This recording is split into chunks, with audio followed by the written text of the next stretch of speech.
The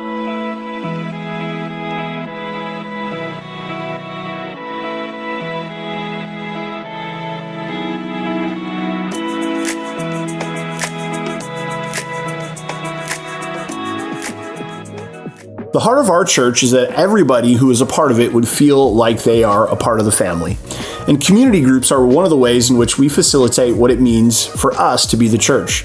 If you want to get connected, you can simply send us an email to andrew@westvillagechurch.com.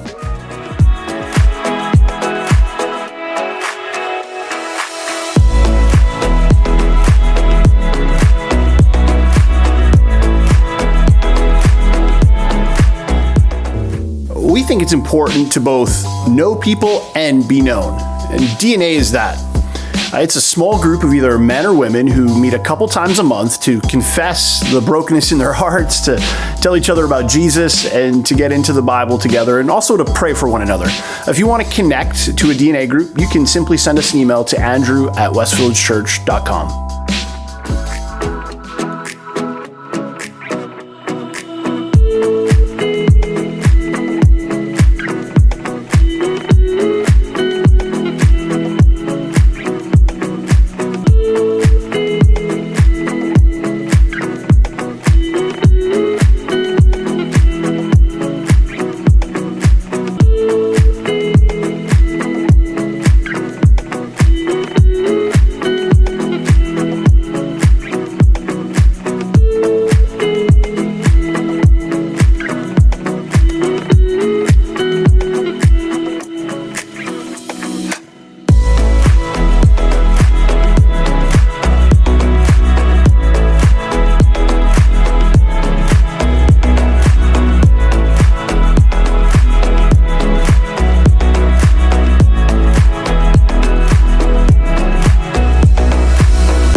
In Luke chapter 10, verse 2, Jesus instructs us to pray to him, the Lord of the harvest. And he asks us to pray that he would send more laborers into the field. And we as a church long to see a day where every man, woman, and child in our city has had an encounter with Jesus and his church through word and deed.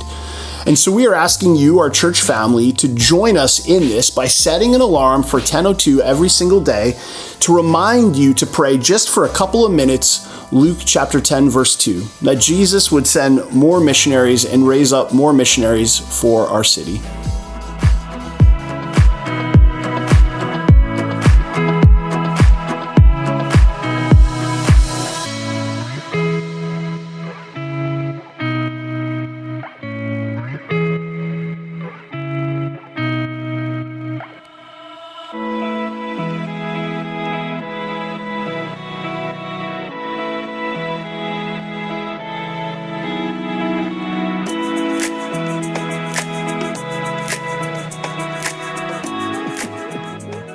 The heart of our church is that everybody who is a part of it would feel like they are a part of the family. And community groups are one of the ways in which we facilitate what it means for us to be the church. If you want to get connected, you can simply send us an email to andrew@westvillagechurch.com.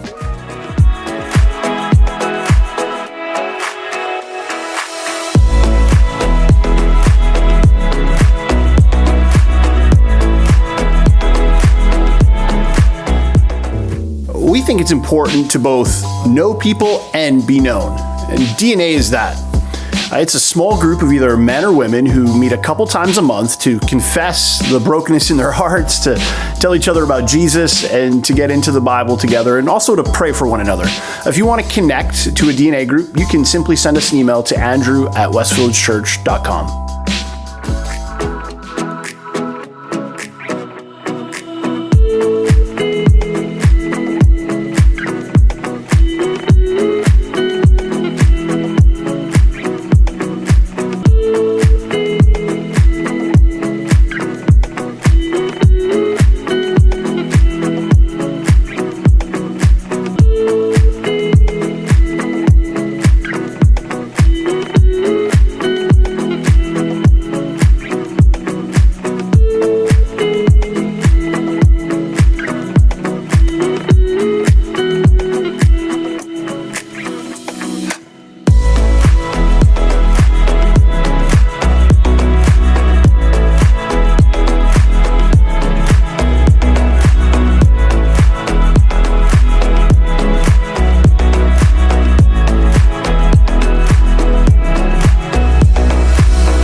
chapter 10, verse 2, Jesus instructs us to pray to him, the Lord of the harvest. And he asks us to pray that he would send more laborers into the field. And we as a church long to see a day where every man, woman, and child in our city has had an encounter with Jesus and his church through word and deed. And so we are asking you, our church family, to join us in this by setting an alarm for 10:02 every single day to remind you to pray just for a couple of minutes, Luke chapter 10, verse 2, that Jesus would send more missionaries and raise up more missionaries for our city.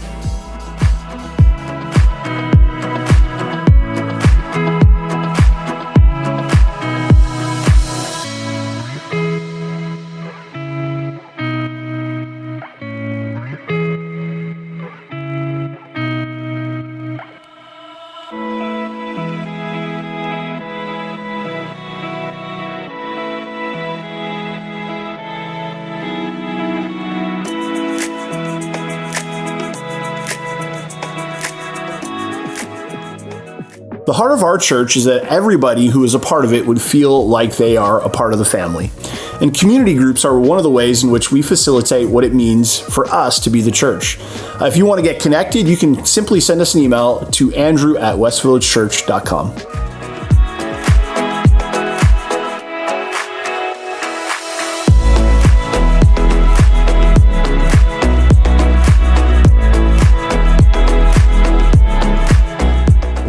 We think it's important to both know people and be known.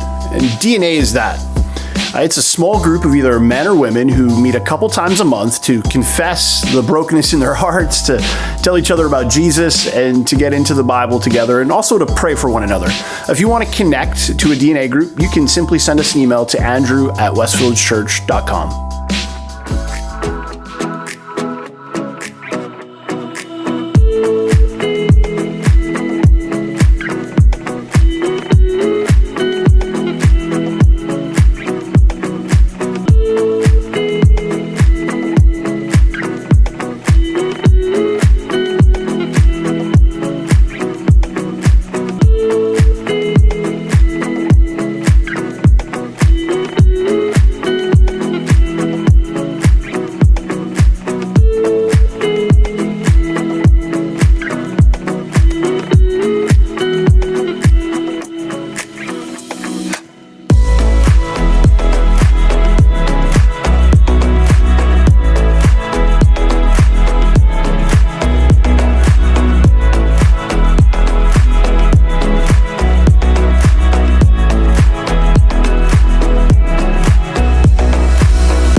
In Luke chapter 10, verse 2, Jesus instructs us to pray to him, the Lord of the harvest. And he asks us to pray that he would send more laborers into the field. And we as a church long to see a day where every man, woman, and child in our city has had an encounter with Jesus and his church through word and deed.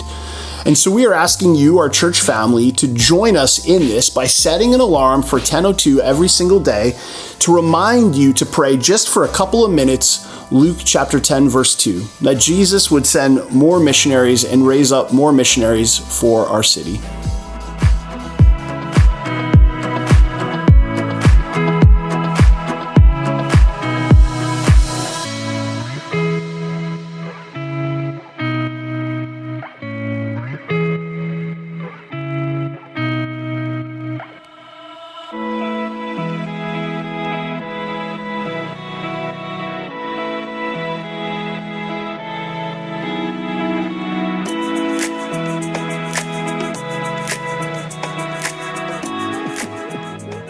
The heart of our church is that everybody who is a part of it would feel like they are a part of the family. And community groups are one of the ways in which we facilitate what it means for us to be the church. If you want to get connected, you can simply send us an email to andrew@westvillagechurch.com.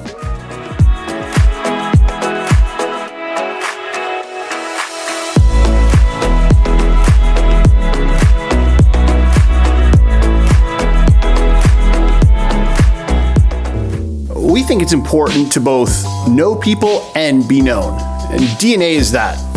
It's a small group of either men or women who meet a couple times a month to confess the brokenness in their hearts, to tell each other about Jesus, and to get into the Bible together, and also to pray for one another. If you want to connect to a DNA group, you can simply send us an email to andrew@westvillagechurch.com.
In Luke chapter 10, verse 2, Jesus instructs us to pray to him, the Lord of the harvest. And he asks us to pray that he would send more laborers into the field. And we as a church long to see a day where every man, woman, and child in our city has had an encounter with Jesus and his church through word and deed.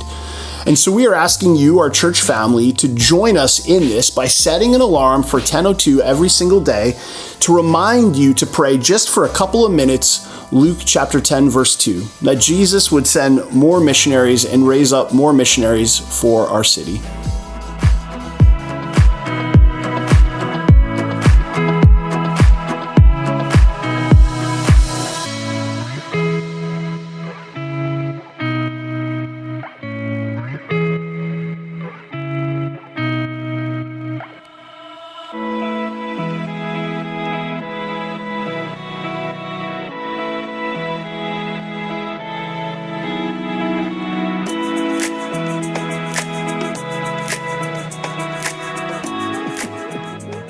The heart of our church is that everybody who is a part of it would feel like they are a part of the family.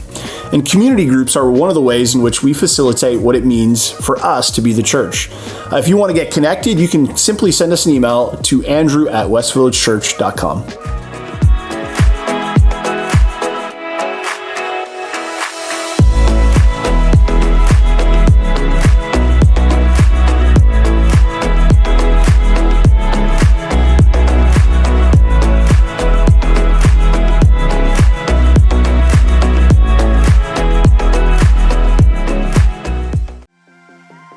Good morning, West Village family. I'm Brianna and this is Michelle, and we're excited to let you know what's happening in the life of our church family with this week's Big Three. Number 1, Collision of Kingdoms Q&A. For those of you who have been tuning in to our Collision of Kingdoms sermon series, throughout this series, we've been taking down your questions. Chris and Andrew have taken some time to answer these questions. You can see these on YouTube on demand, daily on Facebook for the next 8 days, and on Instagram. Number 2, Ash Wednesday. On Ash Wednesday, February 17th, we want to invite all of you to join with us for an evening of prayer and worship from 7 p.m. to 7 a.m. Ash Wednesday is traditionally a day of prayer and repentance, declaring our deep need for God and his saving work. In the next couple of weeks, we're asking you to commit to an hour-long time slot to join in online and to pray and worship with us and the others who will be tuning in. We would love it if 5 people signed up for each time slot, so there are 5 people during every hour of this night of worship. You can sign up for a time slot at westvillagechurch.com/Lent or on the Planning Center app.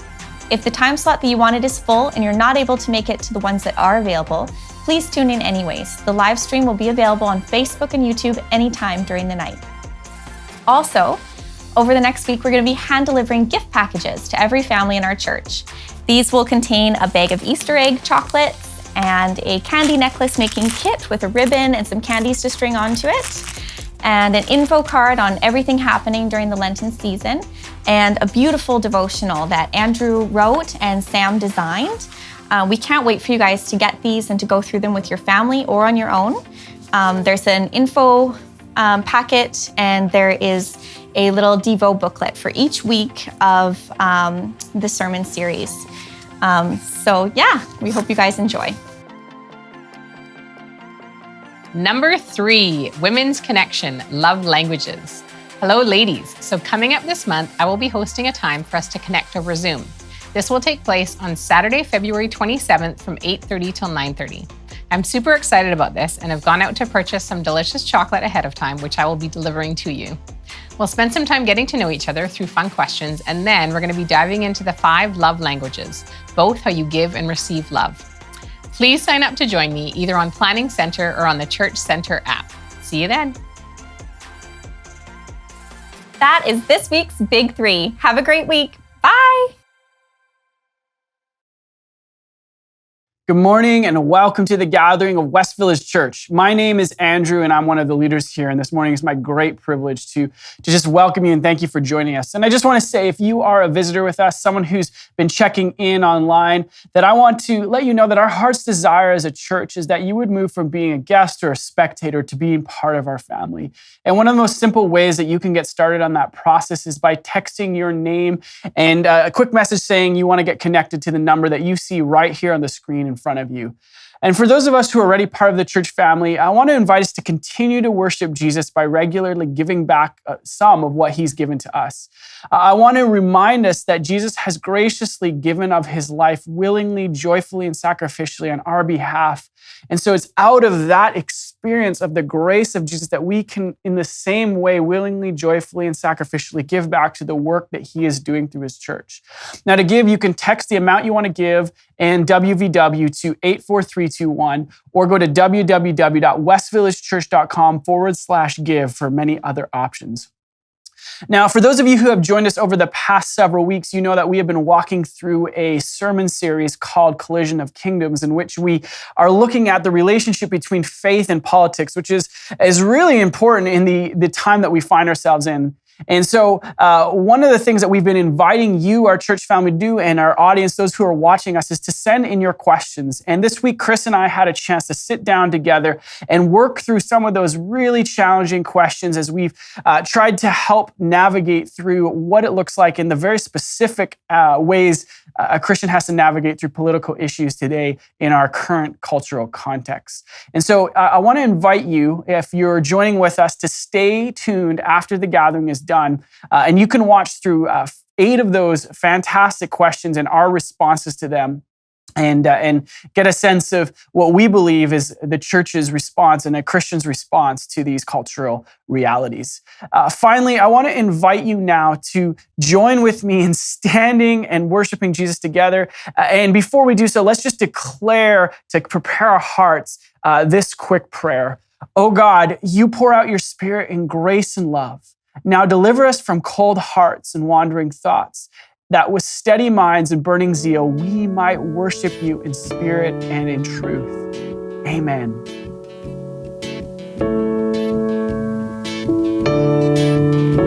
Sing your word alone. Your word alone is solid ground. The mighty rock on which we build. In every line the truth is found, and every page with glory filled. Through faith alone we come to you. Through faith alone we come to you. We have no merit we can claim. Sure that your promises are true. Sure that your promises are true. We place our hope in Jesus' name. Gloria, glory. Gloria, glory to God alone. Gloria, gloria, glory to God alone. Let's sing together. In Christ alone we are justified. In Christ alone we're justified. His righteousness is all our plea. Your law's demands are satisfied. His perfect work has set us free. Gloria, gloria, gloria, glory to God alone. Gloria, gloria, glory to God alone.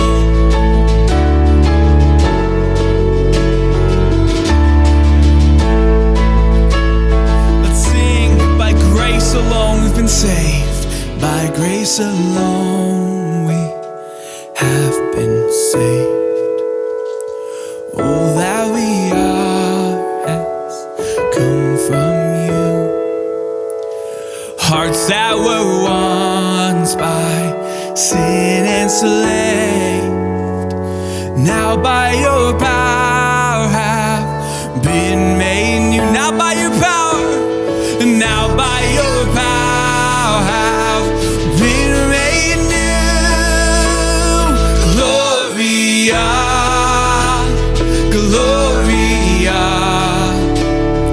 glory to God alone. Gloria, gloria, glory to God alone. Gloria, gloria, just our voice. Gloria, glory to God alone. Gloria, gloria, glory to God alone.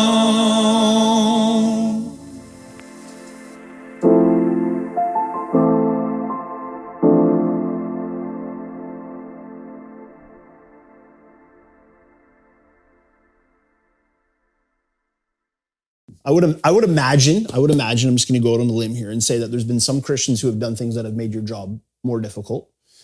In other words, the way that the church has sometimes responded to the government has actually made it more difficult than not to be a chaplain in the legislature. Maybe I'm wrong. I have no idea. That's just a hunch. But this is your chance to just encourage, edify our church and maybe anyone else who might see this. And not in how to make your job easier, but how to honor Jesus as it pertains to how we think and interact with our politicians. What would you say to us? Well, to answer the first part of your question, over the last few weeks, there have been many times that I have said to our colleagues, wow, our job just got tougher today. Right. And so there has been those points of frustration. But I do believe that we can turn the narrative around. Mm-hmm. And in doing so, I just think that the very first thing that I would encourage members and you from West Village to be a part of, and that is, we talked about this earlier, but if you could pivot, a good basketball term, yep. If we could pivot and take our complaints and turn them instead into prayers and pray for those who are in authority over us. I think that's one of the most important things that we can do, because here's what happens.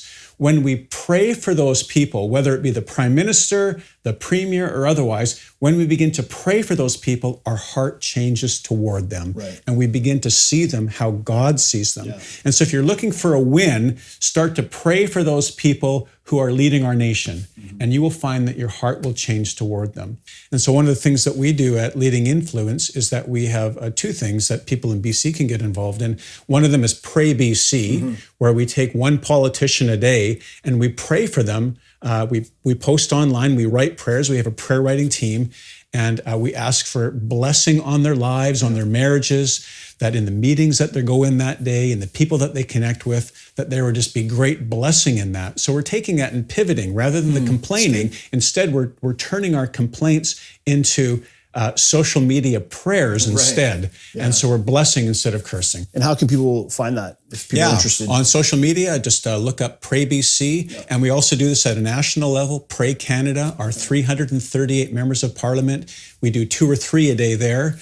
And we pray prayers of blessing on all of our politicians in Canada, knowing that they need. And then we send those prayers to them and we say, hey, just to let you know that today hundreds, and in some cases, depending on the province, thousands of people are praying for you today. Yeah. And we often get back responses saying, thank you so much, or private notes saying, I can't even believe how timely that was. Boy, have I ever been needing prayer today. And so those are some of the backstories, things that you'll never read about, but some of the backstories. That's good. And I think, it behooves us as, followers of Jesus. One, because like we've been given direct command to pray for those who God has appointed, right? Like these are leaders who God has appointed.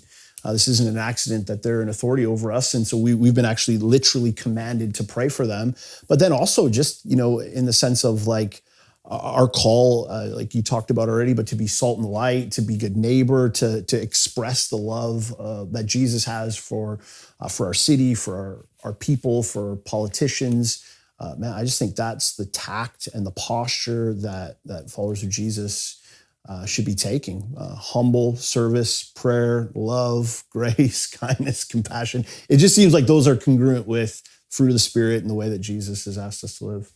Prayers change things for the people that we're praying for, and more oftentimes they change things for us. That's great. Well, Jason, thank you very much. It's been great just having you with us, hearing some of these stories, getting a bit of a look, behind the scenes, and seeing a little bit more of what it's like in the political world that maybe we don't always have the privilege of seeing, and sometimes not knowing causes us to react a particular way. But now knowing, maybe that opens up our minds and our hearts to be able to live differently in light of the moment we're finding ourselves in. So I just want to thank you very much for coming in and hanging out with us. Thanks for the invite. Yeah, awesome. Thank you. How's it going, West Village family? Welcome to the online gathering. If you're new, want to extend a special welcome to you. Maybe you're tuning in since we've been online and this is your first time participating with us. Great to have you. My name's Chris, one of the leaders at West Village.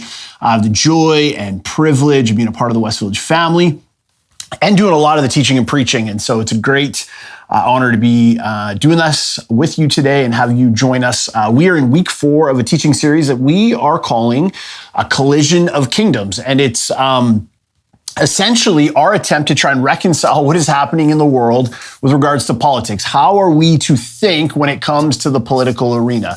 How do we take our Christian worldview and the political realities that we see in our world and bring those two things together? And one of the things we've been doing through the series is we've been taking questions. We've been getting lots of questions, lots of emails, lots of comments on our videos, text messages into the number that's on the screen. And we shot a number of videos just trying to answer some of those questions, collect those questions, answer them. You can catch those videos in a number of different ways. You can go right to our YouTube page. They're all posted on there.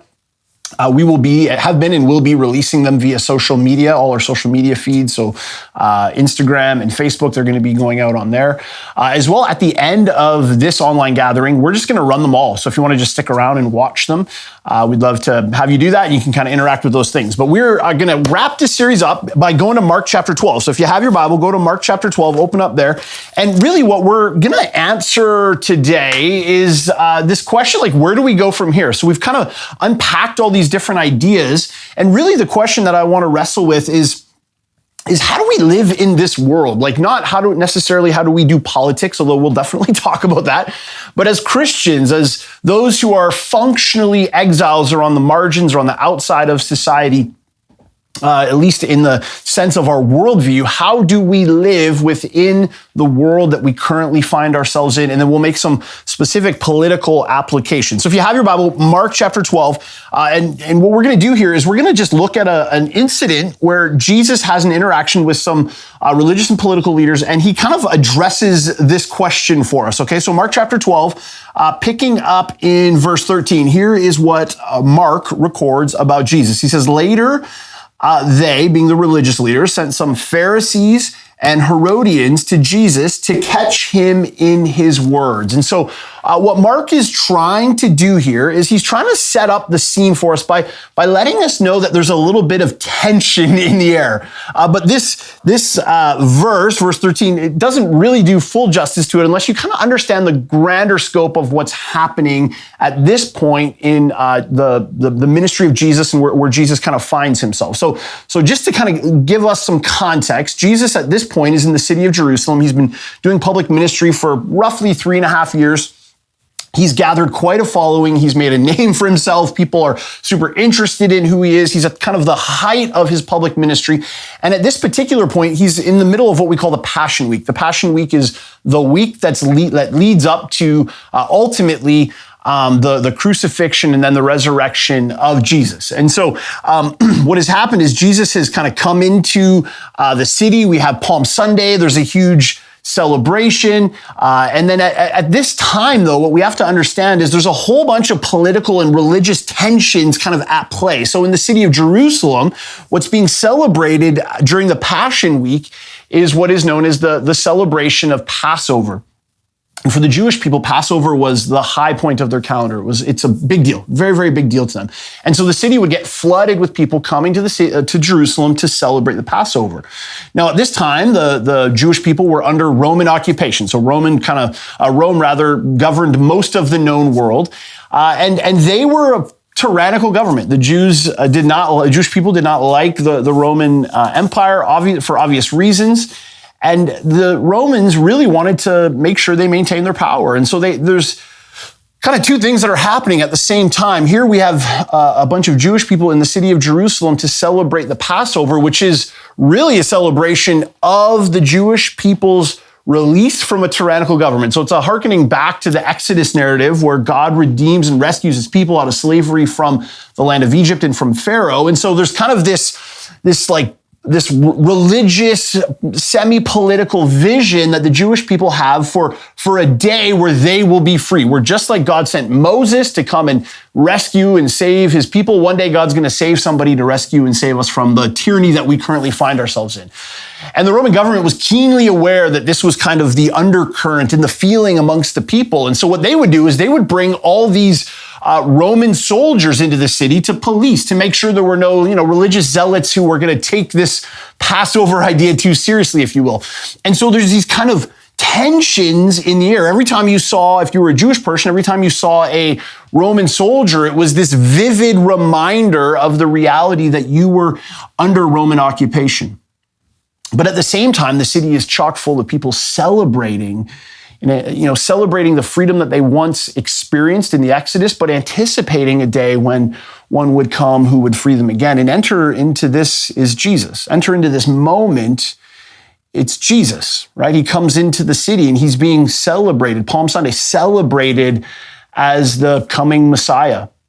He goes into the temple and, people are all around him. And this moment is just like, it's so religiously and politically tense. And this is where Jesus finds himself as he has this interaction with this particular group of people. Now, keep in mind, their motives are not pure. Mark says in verse 13, they want to catch him in his words. The religious leaders don't like him. The Roman government does not like him. And Jesus is such a controversial figure that Mark tells us that the Pharisees and the Herodians were willing to work together. These were two groups of people that did not like each other.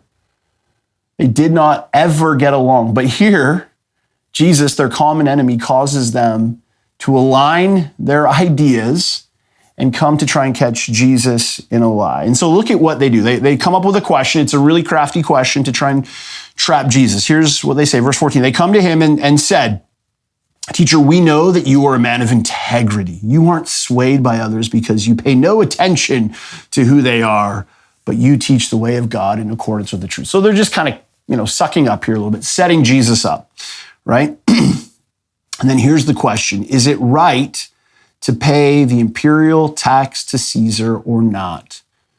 Should we pay it or shouldn't we?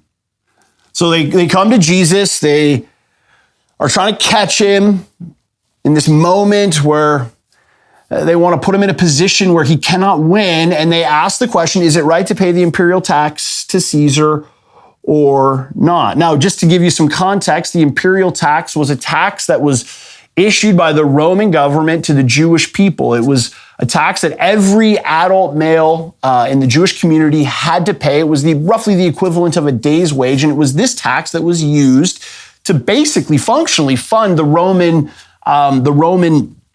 militia and army.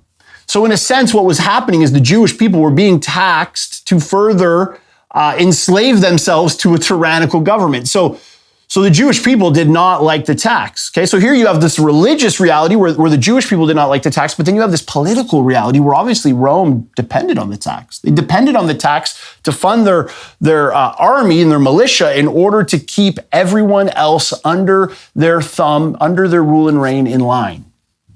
So this moment is just wrought full of religious and political tension. If Jesus says yes to this, yes, you should pay the tax, then he will be, by all accounts, by the Jewish people, he will be disregarded as a false teacher. The ministry that he has built, his credibility with the people, it'll all be gone in a moment. But if he says to the people, no, you don't have to pay the tax, then the Pharisees, the Herodians, the religious leaders would go to the Roman government. They would tell the Roman government that Jesus says that people don't have to pay the tax. He's causing a stir amongst the people. And the Roman government would come and take his life. So he's got his credibility on the line. He's got his life on the line. And Jesus finds himself in this moment right here, kind of stuck between a rock and a hard place. And the tension is utterly palpable. What does he say? Well, let's take a look. Second half of verse 15, but Jesus knew their hypocrisy. Okay, so he didn't take the bait on them buttering him up. "Why are you trying to trap me?" he said. "Bring me a denarius and let me look at it." So they brought the coin, and Jesus asked them, whose image is on it and whose inscription? "Caesar's," they replied. So Jesus says, "Hey, I want to see a coin." So they pull out a coin. Jesus takes the coin, he holds it up. Now this coin would have had the picture of Caesar on it, and it was much like our money today. It wasn't really merely at least a function of commerce. It was also a function of propaganda. You were communicating something with your currency. And so on this currency, it was ultimately a worship statement back to Caesar. And so Jesus holds this up and he says, let's see who's on it. Caesar's on it. Well, look at what he says next, verse 17. Jesus said to them, "Give back to Caesar what is Caesar's, and to God what is God's." Give back to Caesar what is Caesar's, and give back to God what is God's. And then Mark records that the people were amazed. They try and trap Jesus, and Jesus answers them. And with this one answer, Jesus literally sends out a ripple through all of human history. I don't think we understand the significance of what Jesus is saying here. So often we look at this text in particular and we see that they're trying to trap Jesus, and we hear Jesus' response, and our immediate reaction is basically that this is kind of like Jesus being Jesus, right? I mean, he gives pithy answers to hard questions. He's a smart guy. That's what he does, right? But this is so much more than that. You see, there's two massive ideas that come out of this text that really shape how Christians have traditionally thought and should think about politics. Like Jesus is saying some pretty monumental things that have really deeply impacted Western civilization and all of church history. Functionally, they've really ultimately shaped all of human history. So what I want to do is pull out two kind of big ideas. And these are somewhat going to be review from things that we've talked about, but I want to apply them in slightly different ways. The first idea is this, where Jesus says, give back to Caesar what is Caesar's. Jesus is saying that government is God's idea, and he calls us to submit to our governing authority. So Jesus says that government is God's idea, and he calls us to submit to our governing authorities. So what we see here is that Jesus clearly affirms the role and the influence of government. He does not deny the significance of government, and specifically the government that he was underneath in Mark chapter 12. But rather, he recognizes their legitimacy. Now, he doesn't agree with everything they do. He doesn't agree with everything they say, but he recognizes that government has legitimacy.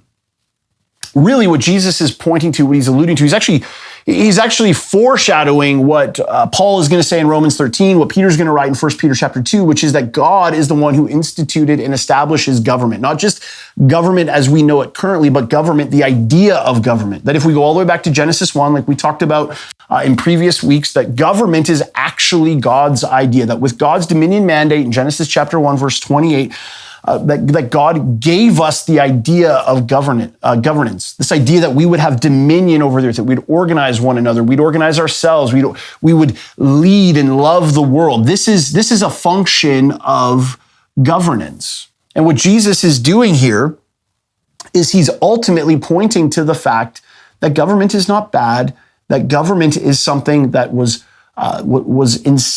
conceived of by God himself, invented, if you will, by God himself. Jesus models this for us. When he goes to the cross, he models the reality that government is something that we are to submit ourselves to. What Jesus is ultimately saying is that God is the one who establishes government. We are called to submit to government in the same way that we are called to submit to God. And Jesus, when he sits before Pilate, what does he say to Pilate? He says, who put you in power here? Why do you have any power at all? You have power at all because God deemed it to be so. Now, this is not in any way to be a model for how we are to respond to government. But the reality is this, that Jesus recognizes that government is something that is instituted by God. And the only reason that government even has any power or any authority is because God deemed it to be so. Jesus is recognizing the providential hand of God over all of human history. That government is not a bad thing. Government is a good thing. That just like so many things that God has given us, things like family, things like order, things like the ability to think, science, knowledge. These are gifts that God gives us. The church, a gift that God gives to us. Why does he give these gifts, including the gift of government? He gives it to us for the flourishing of humanity. That's the purpose of the gift of government. It's God's common grace for our world. That's what Paul says in Romans chapter 13 when he talks about government. He talks about government as being the means by which God brings justice to the world. They punish evildoers and they give mercy and grace to those who do good. And so what this means for us as followers of Jesus is that we are not to completely disconnect ourselves from the political task, but rather we're to actually be involved. We're to actually be involved in the political task and be a part of the way in which God wants to use government to bring about human flourishing in our world. So what does this look like? Well, we've talked about this a lot, but I want to talk about some very specific ideas for us as we think about what it means to be involved in politics in the moment that we find ourselves. And the first thing we have to recognize is this. It's just the idea that Christians have something very unique to bring to the political conversation. Now, when we start to talk about Christians in politics and church involved in politics, immediately what can happen is people can kind of say, whoa, like back the bus up here for a second, Chris. The church and Christians have no place in politics. We talked about this before, but this is the idea of the separation of church and state. And what people will often say is that you are supposed to leave your religion out of the political task. You're supposed to come to the political task without bringing your religious ideas, your religious baggage to the table, to which I would say simply it's an impossible task. It's actually intellectually irresponsible to conceive of this idea. Because the reality is, religion is functionally a person's most deeply held beliefs. And every single person, whether you identify as a follower of Jesus or you identify as some other, you have some other religious affiliation, or you identify as an agnostic, or even as if you identify as an atheist or a naturalist, you have deeply held beliefs. You have a worldview that you bring to the political task with you. And it's impossible to separate a person from their most deeply held beliefs and then to just operate in the political arena. And so a Christian can't do this. And I would say this to all of us: not only should we not do that as followers of Jesus, but as Christians, I believe that we actually have some unique ideas that are necessary for the political arena. They're necessary for the political task to be done in a way that is going to produce the most human flourishing. Now, we certainly have not always lived that out over the 2,000 years of church history. But if we were to truly embrace a biblical worldview and bring that biblical worldview with us into the political task, I think what people would find is that it would actually be better for humanity, not worse. And so what I want to do is I want to run through a few ideas that we hold on to specifically that are unique to us as Christians, that I think actually make the political arena better, not worse. They actually make society better, not worse. They actually produce more human flourishing, not less. And I want to share a couple of these. Now, full disclosure, these are things that I learned from many other people. There's a guy by the name of John Tyson. I read a bunch of his work and listened to some of his work this week. There's a book by the title Jesus in Politics, which is probably a book you should read when you're doing a sermon series on Jesus and politics. And I got some of these ideas from there, but I want to share just three that I thought were significant and helpful. The first one is this: as Christians, we have a vision of dignity, value, and worth for all human beings. See, at the very center of the Christian worldview is this idea of what we call the imago Dei. This is Latin phrase. It simply means the image of God. And this is the idea that every single person, regardless of race, regardless of gender, regardless of sexual orientation or sexual identification, regardless of religion, regardless of anything, is made in the image and likeness of God. And because they are made in the image and likeness of God, God has bestowed on them particular value, dignity, and worth. And Christians understand this. And Christians govern with this as a standard operating principle that drives their policy making and drives their decision making and drives the way that they look at the political task, or at least they should. In fact, I would say to you, any policy that a government or a Christian puts out that does not hold to this idea that every single person has value in the eyes of God and they are worthy of dignity and value and worth is actually an unchristian policy. It's interesting, if you go back to Nazi Germany in World War II, one of the things that Adolf Hitler did in order to get the German people to turn against the Jews who were among him is he essentially dehumanized them. There was a phrase that he would use to refer to them. He would call them useless eaters. In other words, they were less than human. They were sort of a waste of space and they just consumed. And something happens when you take away a person's value or dignity or worth and they become dehumanized. It becomes easy to abuse and marginalize them. At the very center of the Christian faith is the idea that we actually value all people. If you look through church history, not always have we gotten this right, to be sure. But when we have gotten it right, it has made massive differences in the world. We talked about some of these examples, but in the Roman Empire, for example, the church were champions of women's rights, champions of the rights of the unborn and children. Christians are on the front lines of the adoption conversation. Christians are on the front lines of the healthcare conversation. Most of the hospitals and the non-for-profit or the NGOs around the world have been started by Christian organizations. Christians were on the front end of the movement rather to end slavery. Why is this? It's because of our worldview. We don't want to leave that out of the political conversation. We want to bring it to the political conversation.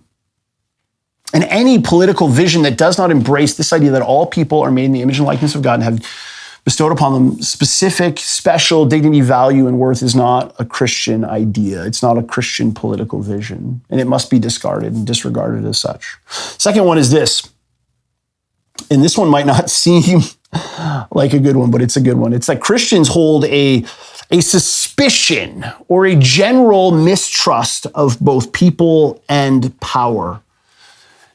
Now, this is a gift. This is definitely a gift. As Christians, we hold to this doctrine of human depravity. Some might call it total depravity, but not all Christians would agree with that. But all Christians would agree with the idea that we hold to this idea of human depravity.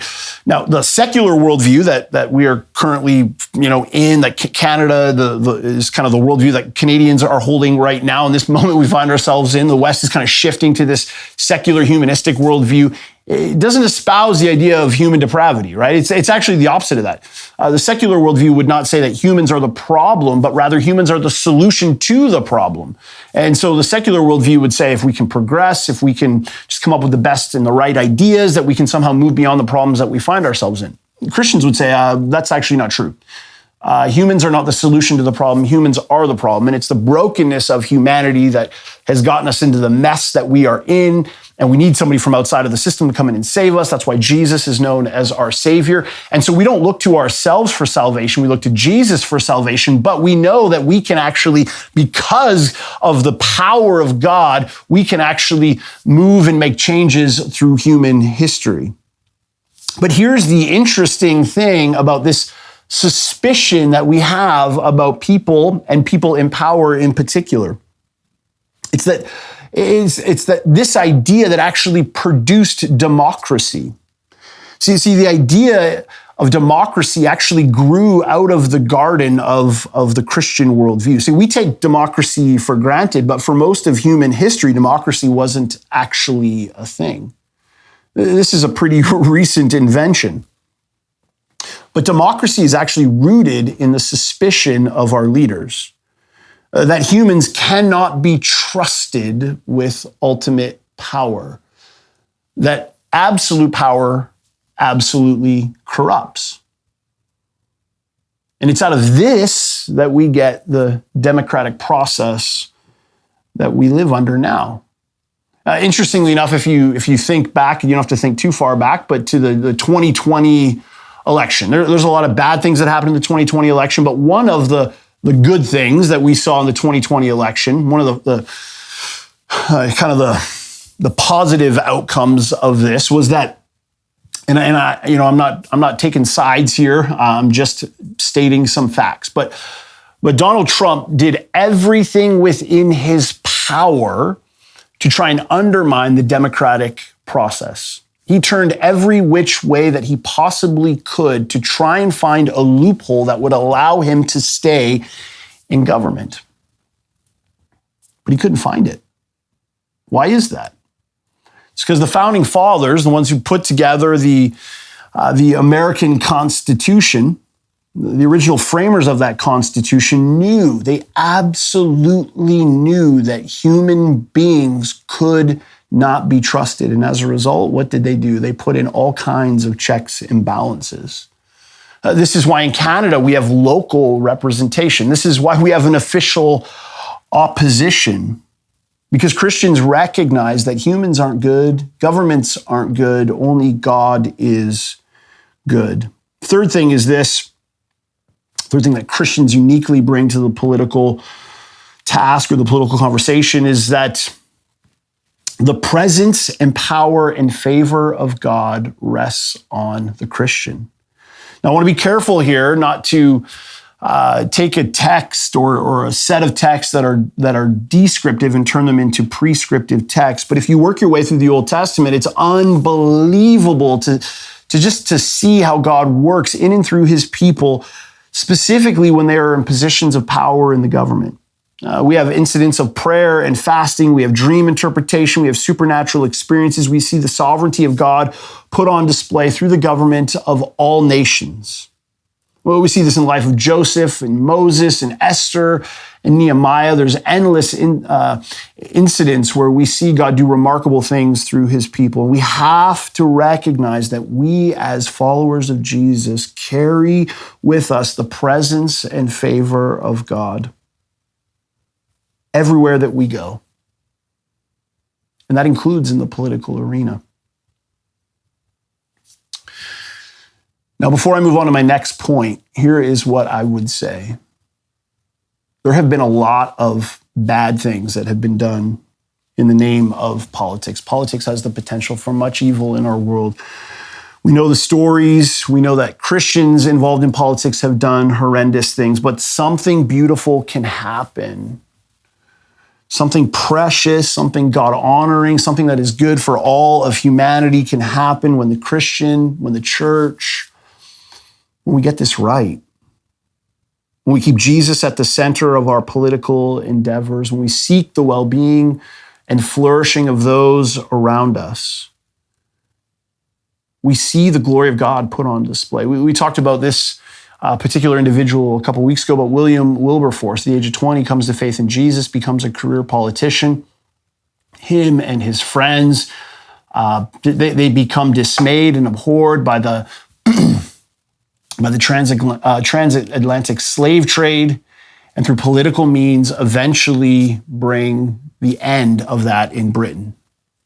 One historian, David Davis, wrote this about Wilberforce. He said, the abolitionists demonstrated that religion and conscience can be a force for good in the world, that the darkest instincts and destructive interests of humanity can sometimes be overcome, and that foreign policy idealism is possible and powerful. While there's little evidence that human nature has changed for the better over the past 2 millennia, a few historical events like Britain's abolition of its extremely profitable slave trade suggests that human history has also been something more than an endless contest of greed and power. Let me ask us, would somebody write that about the moment we are in right now?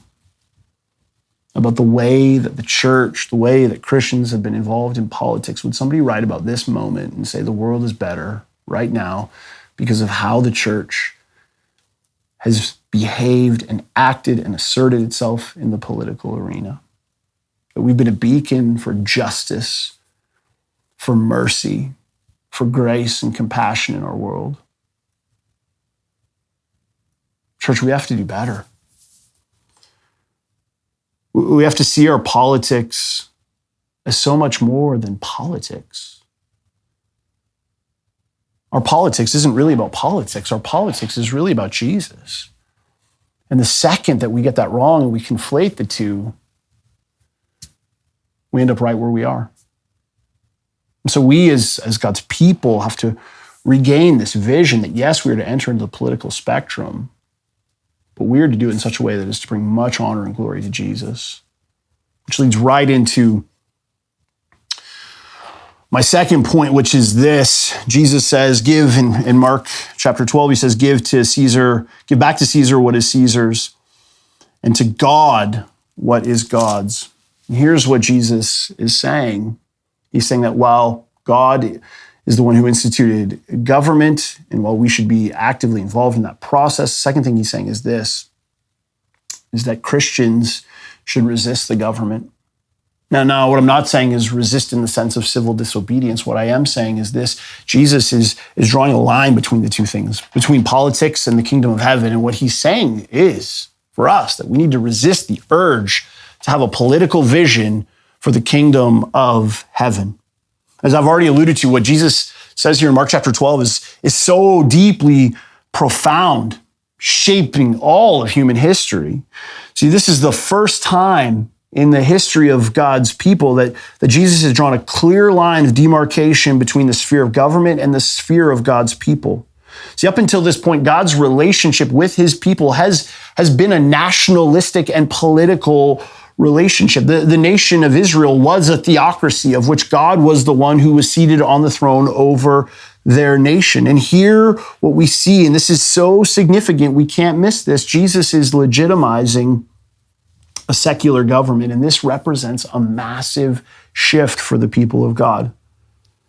Jesus is ultimately preparing people for what is going to come next, what the new covenant is going to look like, that God's relationship with them is no longer going to be a nationalistic relationship. That this here, what we see in Mark chapter 12, is the beginning of ultimately the next step in God's redemptive history. And we've seen this unfolding. If you know the story of God, this has been unfolding from the very beginning. Genesis chapter 1, verse 28, where God gives the creation mandate. It's to fill the earth and subdue it. It's more than just one person or one people. It's to multiply. It's for the whole earth. In Genesis chapter 12, we have the Abrahamic covenant where God tells Abraham that he is going to be blessed, but he is going to be blessed to be a blessing, that through his offspring, the nations will be blessed. Then the nation of Israel is established, and the nation of Israel is placed among all the other nations, and all the other nations that don't know who the God of the Bible is have the privilege of looking in to see how the nation of Israel is different, but not just the nation of Israel is different, the God of the nation of Israel is different. And then Jesus comes on the scene, and with Jesus entering into the scene, he plants these seeds for a vision that transcends beyond the nation of Israel. Right here in Mark chapter 12, this is the beginning of this vision for God's people that transcends beyond just the nation of Israel. And in Matthew chapter 28, when Jesus, post-resurrection, is about to ascend, he gives his disciples the decree, the command to go into all the nations, and baptize. And then in Acts chapter 2, we have the incident of Pentecost, where people come from multiple nations back to the city of Jerusalem, and the gospel is preached and proclaimed in many languages, and many people come to faith. And then in the book of Acts, we see churches planted. We see non-Jewish converts, Gentile converts coming into the kingdom of heaven. And what we see now is churches being planted all over the world. Churches being planted in every nation, every tribe, every tongue. In fact, the Western world is not the center of Christianity anymore. It's now in Asia. And then at the end of God's story, the book of Revelation, we are given this picture of what the new heavens and the new earth are going to look like. And what's the picture? It's a picture of every nation, every tribe, every tongue gathered around the throne of Jesus, worshiping Jesus. Now, why is this relevant to the political conversation? Because what Jesus is doing here in Mark chapter 12 is he's laying a foundation for us what things should look like. See, there is no longer any Christian nation. There is now only nations, many nations that will have Christians in them. So for us, this radically informs our politics and how we perform the political task. So we need to, and this is a real need. When I talk about resisting the government, when I talk about Jesus informing us here, calling us to resist the government, what I'm talking about is this idea that we need to resist the temptation to try and take our nation back for God. This is not our task. This is not what we have been called to, because our primary allegiance is not to Canada. It is not to any one particular nation. It is to the kingdom of God. And this is a beautiful privilege that we have because of where we're positioned, because of the call of Jesus on our life, we can have social and political agility as we engage in the conversation that we're having. So we're not hemmed in by one particular political vision, one particular political party, or one particular political leader. In fact, we shouldn't be. We should be able to find aspects and threads of truth on all sides of the political spectrum. All sides that at least give any honor, credence to that Imago Dei that we talked about, this idea that God has breathed his image on all of humanity. If there's any shred of truth to any political side or political leader or political policy, we as Christians, we can embrace it. We don't have a team. We don't have a leader that we have to follow. We don't have a party line that we have to stand by, because we're part of God's kingdom. And our mission as we engage in the political task is to do so with this eschatological hope. The word eschatology means, the study of future things. This eschatological hope, this future hope that we have. Meaning this, that we have this vision that Jesus is giving us here in Mark chapter 12.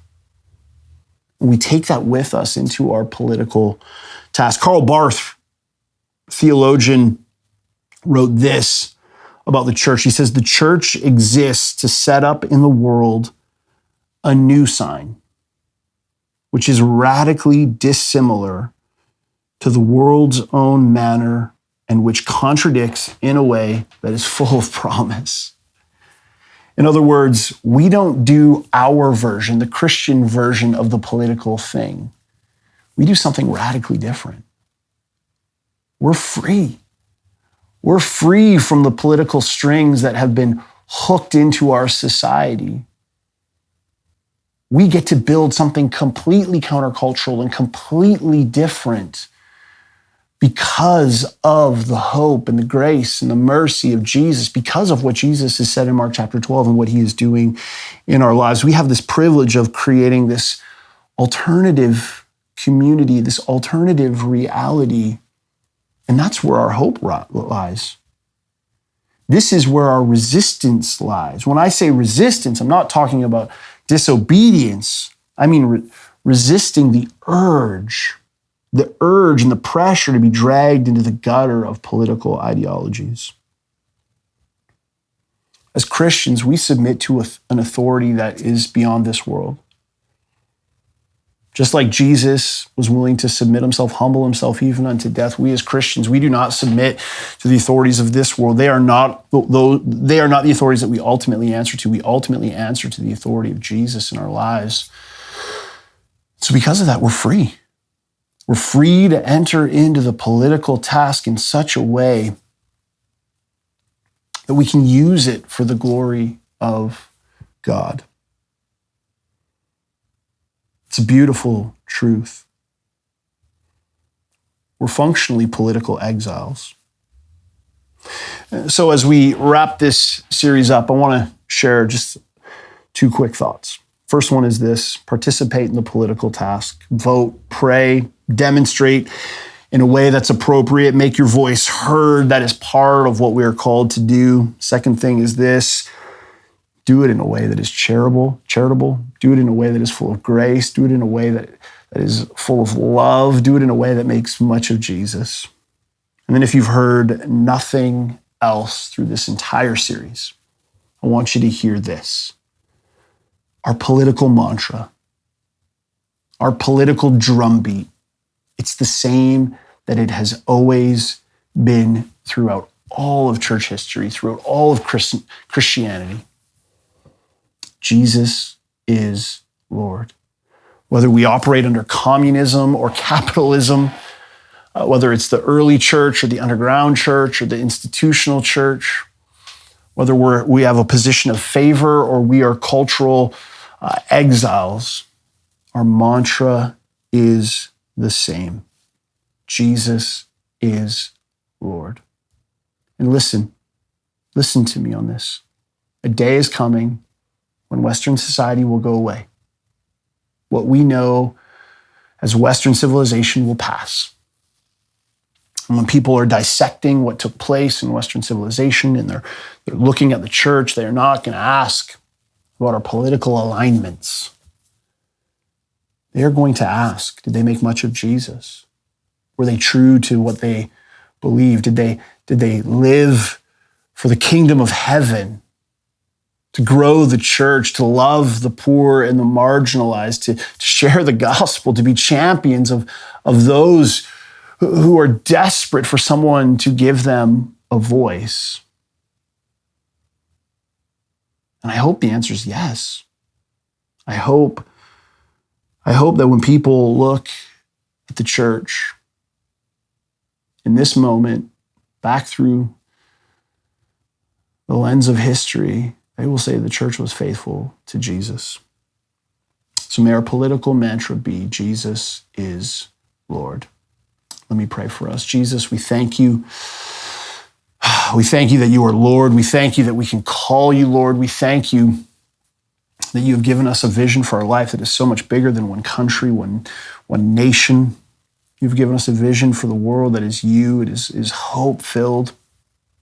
It is full of possibility. You have this deep desire for your people to rise up, to not be stuck on the sidelines, to not be quiet and passive, but to be vocal in our declaration that you are Lord, and in our vocal in our love for those who need love, vocal in speaking out into injustice, loving those who feel like nobody is giving them a voice. And ultimately, Lord, you want your church to proclaim a bigger vision, that you are Lord. May you give us the grace to do so, we pray in Jesus' name. And all God's children said, amen. Amen. Thank you, church.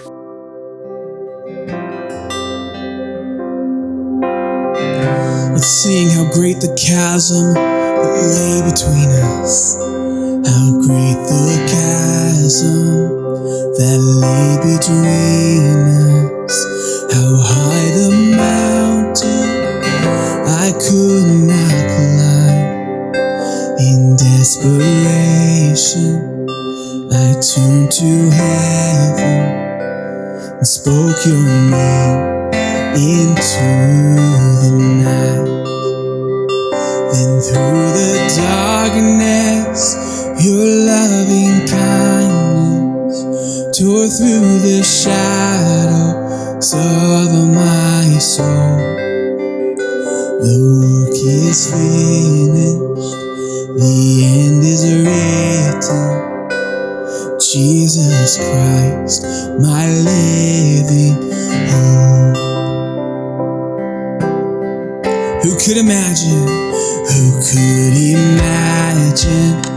so great a mercy?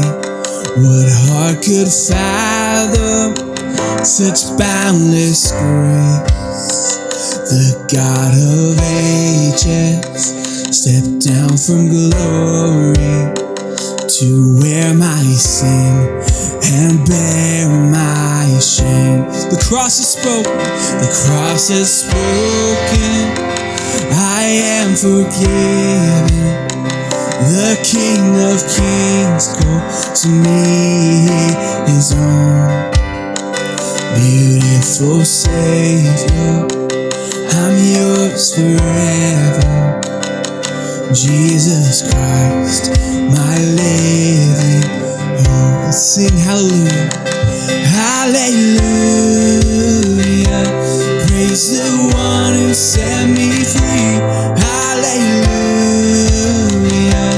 Death has lost its grip on me. You have broken every chain. There's salvation in your name. Jesus Christ, my living hope. Sing hallelujah. Hallelujah. Praise the one who set me free. Hallelujah. Death has lost its grip on me. You have broken every chain. There's salvation in your name. Jesus Christ, my living hope. So then came the morning, that sealed the promise. Your buried body began to breathe. Out of the silence, the roaring lion declared the grave has no claim over me. Then came the morning that sealed the promise.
Thank you so much for joining our online gathering. You can stay connected in the life of our church by following us on Instagram, Facebook, and subscribing to our YouTube channel. And now I want to close this with a quick benediction or blessing. Keep alert, stand firm in your faith, be courageous, be strong. Let all that you do be done in love. Now go and be the church.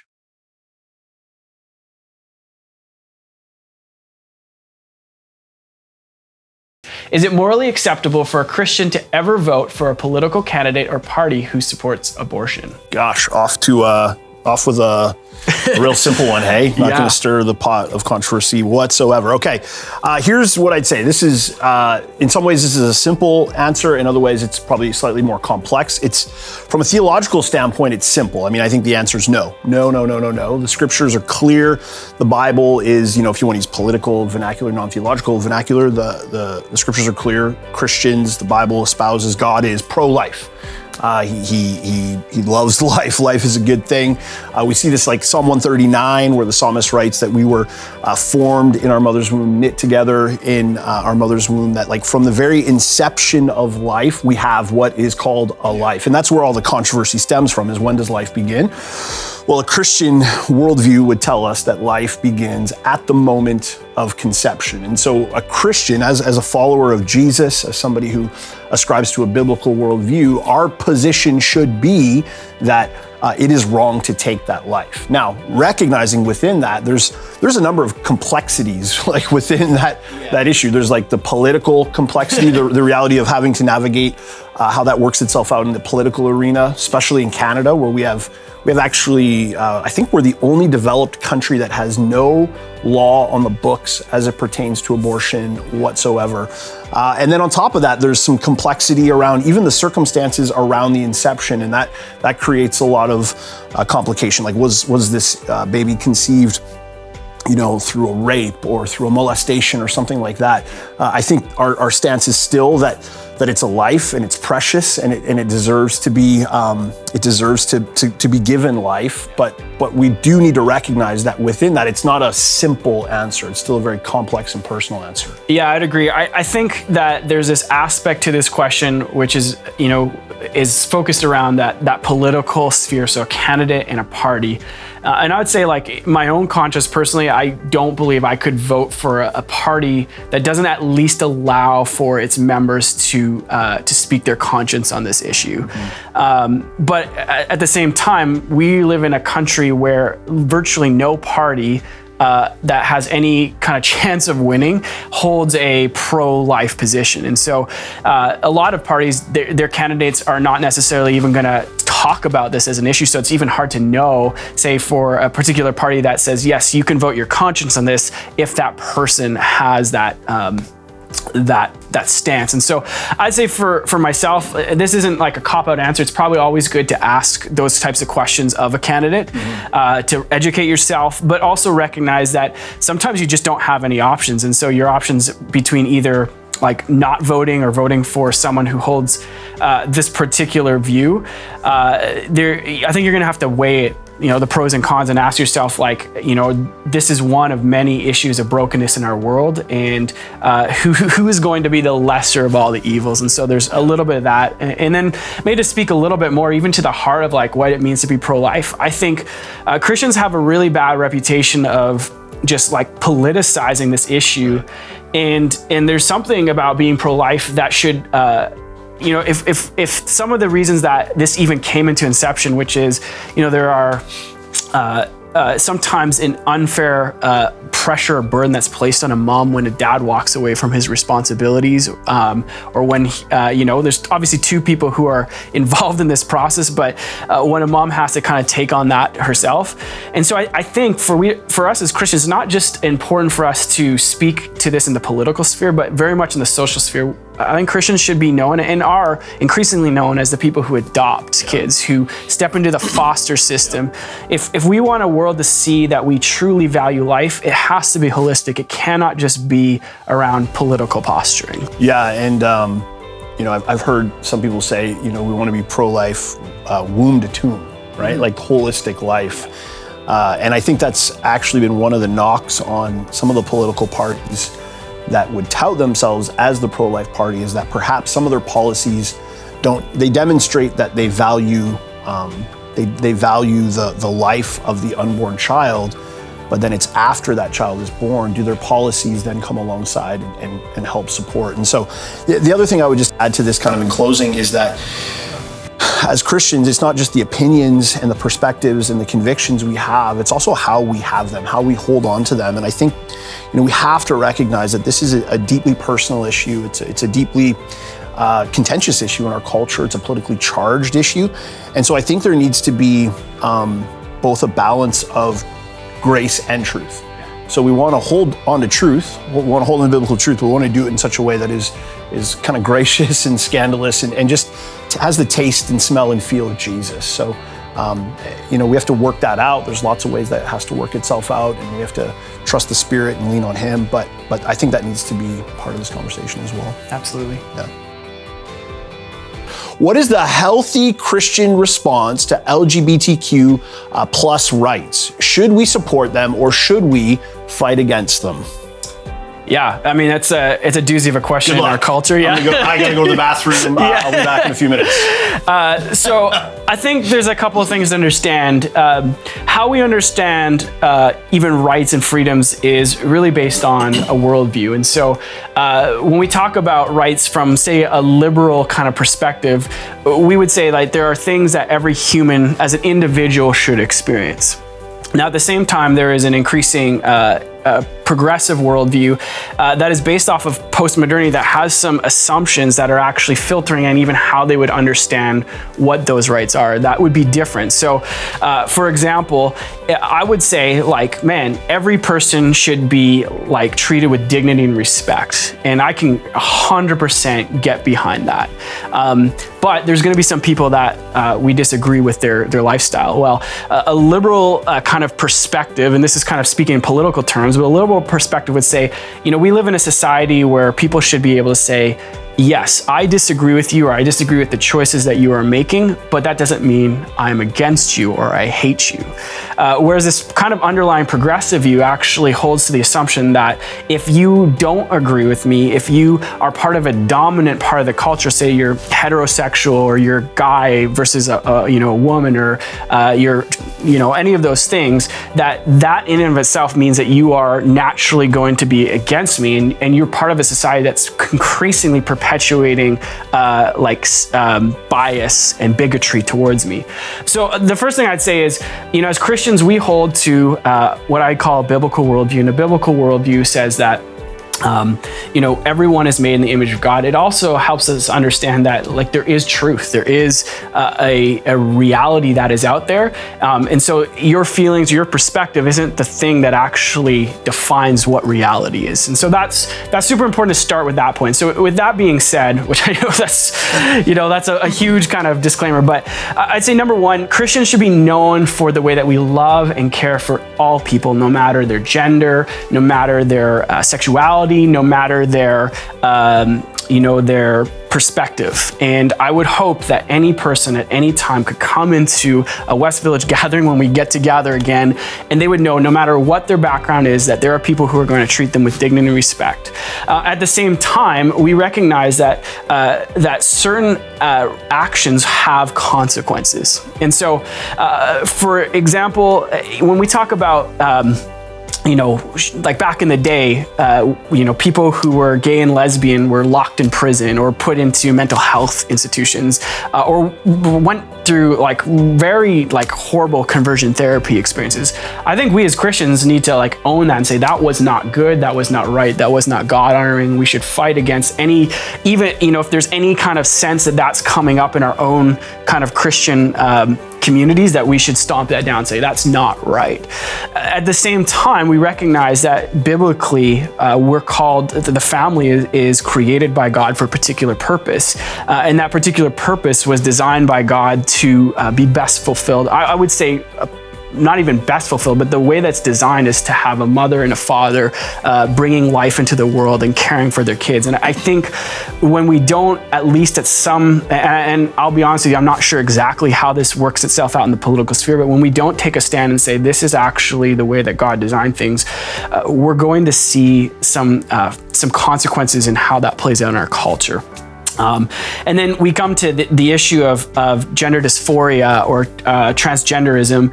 I mean, this is like a huge top button issue in our culture. And it's so interesting because the reality is the amount of people who this actually like directly affects, who are going through this process is minuscule. I have a friend who's a med student and is actually working with this community. He told me in BC, you're looking at, people who actually go through gender reassignment surgery, like 10 people a year in BC, 5 million people in BC, very small part of the population, but it gets so much face time right now. And so I would say that this is, again, a really complex issue. My own thought, and I will give this as my own thought from just my own process of thinking through this, praying through this, is that this is an issue where the church has to kind of tread lightly with a great deal of compassion. At the same time, I think it's probably very dangerous for our culture to promote this and celebrate this as normative. And so I think as Christians, we have to be, again, like ambassadors of the truth. Because here's the reality is that, when you're teaching people, like say in a school setting, it's impressionable that this is normal, it might actually cause someone who isn't even kind of not designed, but doesn't have a proclivity to go in this direction, to start think about it and start to place certain expectations upon themselves. And that can be psychologically very damaging. And I think we're actually seeing that in the, rise in depression, rise in mental health issues and anxiety. And so I think there are huge dramatic consequences to going in this direction that we as Christians need to continue to look at how we can influence the political sphere to bring that kind of truth to bear on our culture. Yeah, C.S. Lewis had this thought, and I'm not sure where he wrote it, but he had this concept that he called man in the machine. That if you can imagine that humanity, the world, society, culture, the way it operates, it's like a machine. If that machine was built by someone, then there's a way that machine works best in order to maximize its effectiveness. And he uses that sort of by way of analogy to describe that there is a way that the world works best because it operates much like a machine. And God is the one who designed the world. And if he's the one who designed the world and there's a way that the world operates best, then what we need to do is we need to lean heavily on what he says, what he prescribes for how we are to live. And so that would be probably where it's where the largest difference is between the divide really between the way that the Christian thinks and the way that the current secular culture thinks, is that our ideas, our philosophies, the way we understand gender, identity, marriage, sexuality, all of these things are rooted in Scripture, and culture. It's really not rooted in anything. It gets tossed to and fro, with the wind and wave of the moment. And so that's kind of where we find ourselves. And so as followers of Jesus, our heart is not to, we don't want to hurt people. We don't want to discriminate against people. We don't want to injure people. We actually want the best for the world. And so we want to proclaim in a way that honors people and in a way that people feel valued and loved and respected, even if they don't agree with us, that there is a way that God designed them to be that works best. I remember reading once in an article by, it was in the Christianity Today, it was written by a pastor from Duncan on Vancouver Island, just up island from where we are, and he pastored in a church, and he was describing this issue, and he said, and I think this applies probably broadly to just about any issue, he says, as Christians, we want to hold to the truth, but we want to do it in such a way that our truth is so soaked with grace that it's hard to reject. People are they're astonished by the fact that we differ in our beliefs, but we love so well. How could that possibly be? But that our grace is also so seeped or so soaked in the truth that while they're experiencing the tenderness of Jesus through the community of faith, there's this component of truth that they really have to grapple with and wrestle with and say, okay, I love you, I love what you're about, but what you're saying here is actually making it hard for me to receive your grace. And I think there's like a tension there. And as the people of God, that's kind of where we have to live. Yeah, I think what you want is for someone to have, this like preconceived notion of like what someone who would hold a biblical worldview is like, and them not to be able to reconcile that in their head with the experience of the way that you love them, because they're like, this person doesn't hate me, they're for me, they love me, they care about me, they want what's best for me, and they've poured out their life for me. So it actually causes them to wonder, maybe there's something to this. It's not just like some bigoted position or some hatred. Backwoods Christian. Yeah, totally. Yeah, absolutely. Isn't it a conservative government more compatible with Christian principles than progressive forms of government? Yeah, I mean, I think this is a, like Christian subculture, like, kind of Christians vote conservative. So I remember when I was in high school, I had a buddy nicknamed Cuba, and this was like during like the Al Gore, George W. Bush, and I remember like so convinced that George W. Bush was like God's chosen, future leader for America. And to this day, I actually regret the way that I acted, because I was so blind to the fact that this was a Christian subcultural expectation. Right. So here's what I think is true. Like there may be at different times and different places, different understandings of what conservative is. And I think that's important to understand. Even in Canada, that there differentiates like what our conservative government or party looks like compared to say like the Republican Party in the States. And if you look at either of those parties, they're gonna have some things that reflect Christian values and kind of a Christian worldview, and some things that don't. And if you go to the progressive side or the liberal side, you're gonna see that as well. Tim Keller talks about there being a kind of four primary moral just tenets that you kind of see throughout Scripture, and two seem to be held most closely by the Republicans, and two seem to be held most closely by Democrats in the States. And I think that would probably be similar in Canada. So here's the reality as I see it is, you as a Christian have to actually know kind of what the things that each party stand for, and make a decision based on like an overflow of information on like which party is going to represent the most kind of overlap with Christian values, but no party is going to do that perfectly. Mm-hmm. And in fact, many times conservative governments can actually espouse things that we would have to like just reject out of hand. Yeah.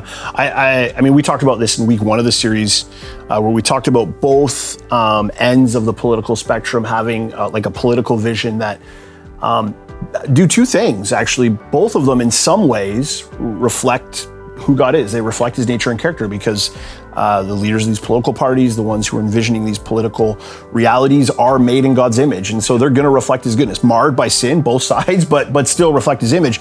But both also tend to be reductionistic. Yeah. So they tend to view the political task or the way towards human flourishing through a very narrow prism that kind of excludes, other areas. So neither side of the political spectrum, I think it's fair to say neither side really like holistically reflects the Christian worldview. And like I jokingly say all the time, like as a Christian, you need to do your homework.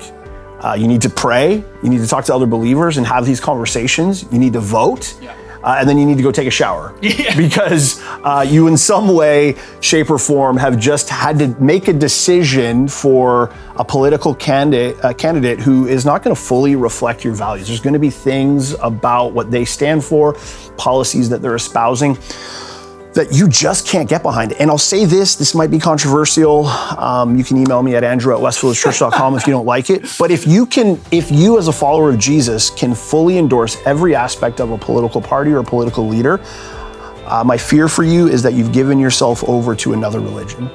a political ideology. And so I think there's a sense in which there may be times and seasons where different political parties, different political leaders are going to reflect different aspects of the gospel, but that we can never give ourselves wholly over to one political party. And I think we're seeing the fruit of the error that has made in the current moment we find ourselves in. Yeah, I mean, it might be true that you find consistently a political party or candidates like you get your vote because they have the most compatibility with Christianity. But I think it's unfair for us to say that's always going to be the conservatives among us, or it's always going to be the progressives. There's different times where you actually have to know what's going on. And, one of the things that this is a little bit of rabbit trail, one of the things I think is hard in Canada is that, parties have such a unified platform, but sometimes it's even hard to know what an individual candidate thinks on things. And so this is where I think for us as Christians, and an area I probably need to grow in, is like we actually have to do some digging and ask those questions because each individual person is going to bring different aspects of that image-bearing quality to the political arena. Yeah, it's good. It's good.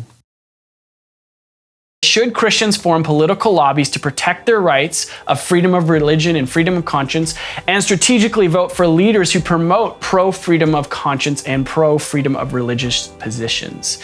What do you think, Chris? Well, why don't you just maybe quickly just tease that out a little bit for somebody so they can maybe just fully grasp what the question's asking. So the charter rights in Canada are set that we have freedom of religion and freedom of conscience, which means we shouldn't be forced to do something that is against our conscience. So for example, this one has come up a lot, probably like more recently, but say you're a doctor and someone wants to have an they want assistance in dying, and you feel like, oh no, that actually violates my conscience and my belief that life is sacred and I can't be part of that. Well, should you as a doctor in a professional position be forced to say, no, you still have to refer or you still have to perform?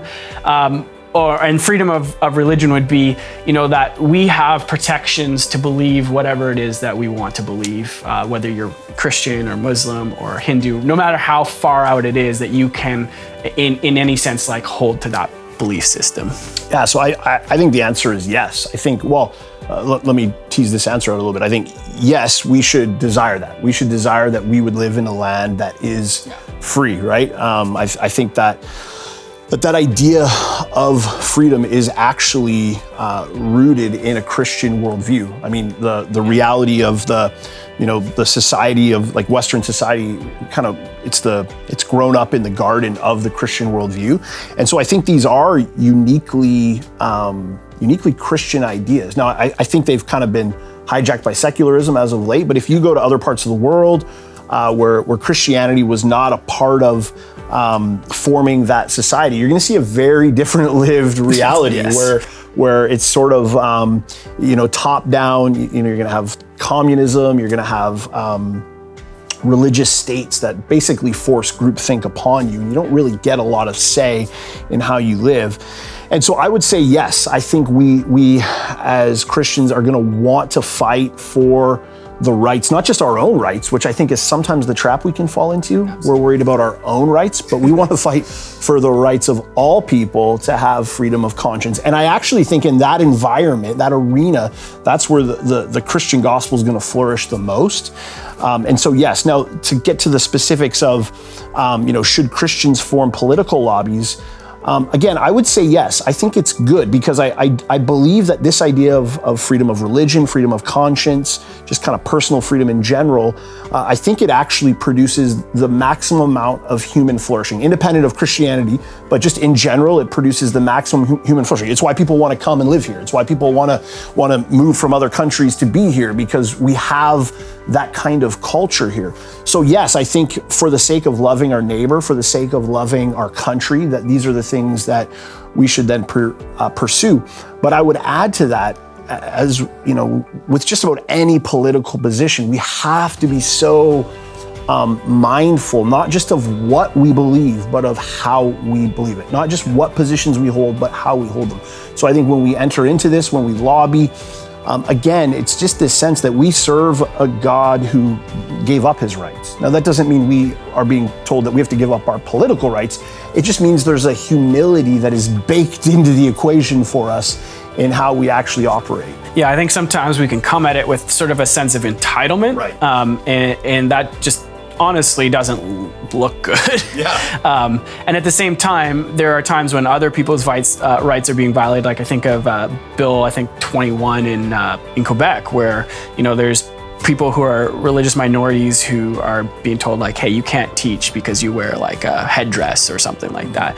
And I think we as Christians, when it doesn't violate our own kind of moral conscience, should be like vocal and standing up to governments and saying, hey, you can't, like, not only do we not want, as you said, not only do we not want our freedom of religion and freedom of conscience violated, but you shouldn't be violating someone else's. Like if this is something that they feel like they should be doing, of course, like we want to love that person, we want to see them come to know Jesus, recognize that they can have freedom in him, all that kind of stuff, but they should have the right, and we should be willing to lay down our lives to fight for them to have that right. Yeah, that's good. Aren't countries like Canada and the United States perceived to be Christian nations, and shouldn't we continue to try and preserve our Christian heritage as much as possible? Yeah, it's a great question. So I think just as a starting point, I think it's important for us to recognize that neither Canada nor the US are Christian nations.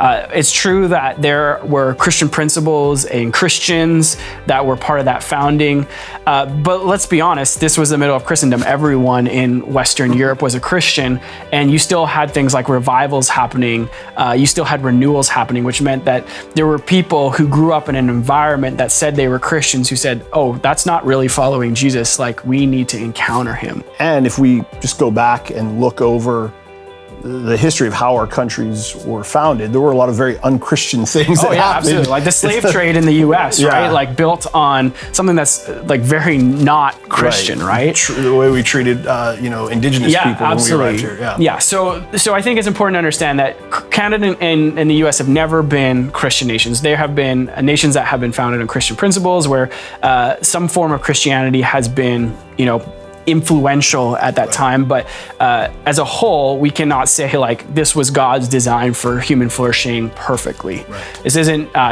new heavens, new earth being realized right now. They're not theocratic. No. Yeah, there's nothing uniquely, like that aligns us with God in like a special relationship. Exactly. Yeah, like the nation of Israel in the Old Testament, for example. Yeah, so I think sometimes we get this idea of like, oh, we're the Christian nation and we got to go out and like, be like the missionaries to the rest of the world. And yes, we as Christians are called to be missionaries, but it's not, we're not trying to espouse like American Christianity. We're trying to espouse the gospel. Right. And so we got to make sure that we don't conflate those two things. And I think the heart of this question almost starts at that point. So we got to correct that. That being said, I do think there are aspects of Christianity, of Christian values, of sort of, better to say like kingdom values, like ways of living that come directly from Jesus, from the Bible, that were part of our nation that are starting to get stripped away. And I do think there's a place for Christians to step into that and say, hey, these things are actually things that you shouldn't be throwing out, that you shouldn't be trying to push away, that we need to preserve because they actually maximize human flourishing and they're going to be better for our culture as a whole. But with that being said, I think a lot of the times that the ways that Christians try and go about that is probably not helpful, in the sense that we kind of look like we're just a special interest group trying to like hold on to something that we feel like is unjustly being taken away from us, and so I think that we have to rethink, as we said in a few of these videos, like not just what we're doing but how we're doing it, and to do this in a way that actually declares and demonstrates like that Jesus is King and that we follow him in every aspect. So I would think about like just when we see like things that we think like are injustices, like Christians should be the ones on the front lines of trying to reconcile those injustices. So when we go back and even look at our own cultural injustices, things like residential residential schools, which oftentimes like the church has been part of that problem. Huge injustices done, sexual abuses, things like that to Indigenous people, First Nations people. Like, we as a church should be on the front lines and saying, hey, we want to see care and compassion demonstrated. Even when we're talking about sexual minorities in our country, and we said this when we're chatting about that question a little bit more, but Christians shouldn't just be like they're criticizing particular sexual orientations or gender orientations. Like, we should be the people who are caring for people who are struggling and wrestling through like this conflict inside of themselves, in that I'm feeling this way and I'm looking at myself and it doesn't match up. Yeah, so often we think of, we equate the Christian heritage of the founding of our nation as sort of this golden era for the church, where the church is placed, maybe not in the highest place of authority, but at least at the center of culture. And there's sort of this longing to go back to that place. Should we fight for that? And I think the answer is no. We don't want to fight for the place where the church has power and authority. We want to fight for the values of the kingdom. And so I think that as Christians, that's the fight we should have. And some of that comes with rights and freedoms and things like that. But at the end of the day, what we really want to be fighting for are characteristics of the gospel of Jesus, which are reflected primarily, not exclusively, but primarily through what he teaches us in the Sermon on the Mount. Yeah, so I think you got to have some skin in the game if you want to critique something that's going down. So you want to, again, we talk about this with pro-life. You want to be pro-life, then you need to be out there like serving single moms who are wrestling through like, I have this kid and I don't know how I'm going to make ends meet. Mm-hmm. So I think that's a huge part of it. Is like, we can't just like, complain from the sidelines. We got to get our hands dirty. Yeah, it's good. If the government tells the church they can't gather, isn't it disobedient to what the Bible says, in particular in Hebrews 10, 24 and 25? And shouldn't we therefore gather as we must obey God over human authority? This one's come up a lot in pandemic. So Chris, totally. What do you think? Yeah, so I mean, it's probably worth noting in week 3 of the sermon series, we're actually hitting this question in its entirety. So you can go and check out the podcast or check out the sermon on the YouTube channel and kind of get a more full answer. But I would say that Hebrews 10 doesn't really apply. And what I mean is this. So yes, God calls us to continue to gather, to not forsake gathering together, to continue to spur one another on in love and good deeds. That's kind of what Hebrews 10 is getting at. It's the apostle who wrote Hebrews 10 is getting at. But he's not writing to a church that is being prevented by a tyrannical government or a government that's impeding the church's ability to gather. So some would look at the current cultural moment we find ourselves in and they'd say, man, government overreach, government's tyrannical, they're preventing the church from meeting, they're taking away our rights. Hebrews 10, we must use this now. They prop up that verse as an excuse for what is called civil disobedience, right? Like, we're going to disobey the government. And I would say that's not what Hebrews 10 is about. Hebrews 10, it actually does speak pretty profoundly into the moment we find ourselves in, but it's a bit of a judo trick here, okay? Because what the author of Hebrews is saying, he's writing to a group of Christians who could meet, but were refusing to meet. And because they were refusing to meet, they were falling into sin and falling away from one another and tarnishing the witness of Jesus in their city. And so the apostle that wrote the book of Hebrews, the letter of Hebrews to this church, is basically using that as a dumb slap to the Christians to say, what is wrong with you guys? You have the ability to meet. Why aren't you meeting? So if there's actually an appropriate way to apply Hebrews 10 to the moment we find ourselves in, it would not be to say, hey, let's practice civil disobedience against the government. It would actually be the opposite of that. It would be, hey, what's wrong with you? Like, if you're a Christian and in this season, you've fallen away, you haven't been able to stay, or you've chosen not to stay connected, I should say, because of because you don't like internet church, or I hear this all the time, right? Zoom fatigue. I hate Zoom, and I always say to that, yeah, me too.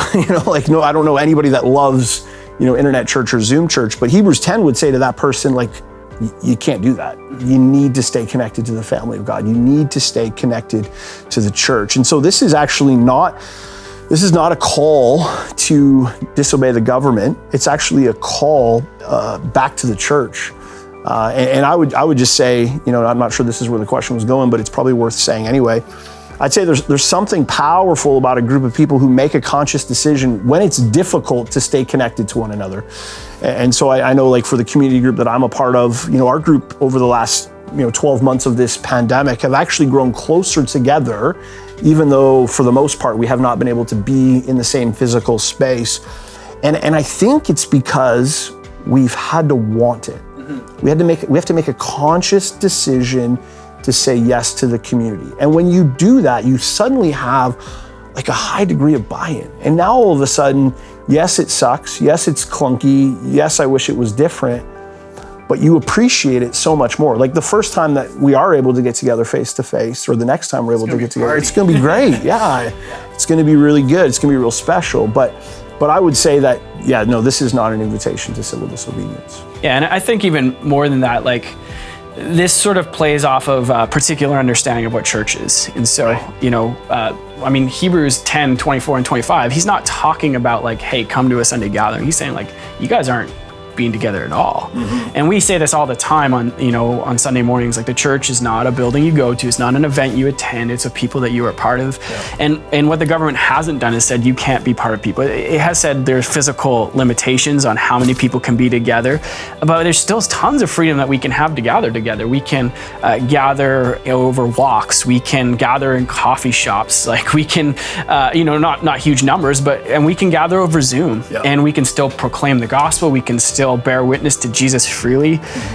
So they haven't actually asked us to do anything that would violate our conscience. So, kind of that second question was about being obedient to what the Bible says, and shouldn't we obey God over human authority? Absolutely, we should obey God over human authority, but there isn't actually a contradiction in this particular example. Yeah, no, absolutely. John Stott has this great line where he says, you should obey the government unless they ask you to do something that God forbids or forbid you from doing something that God requires. Yeah. Otherwise, the answer is obedience, even if you don't like it, obedience.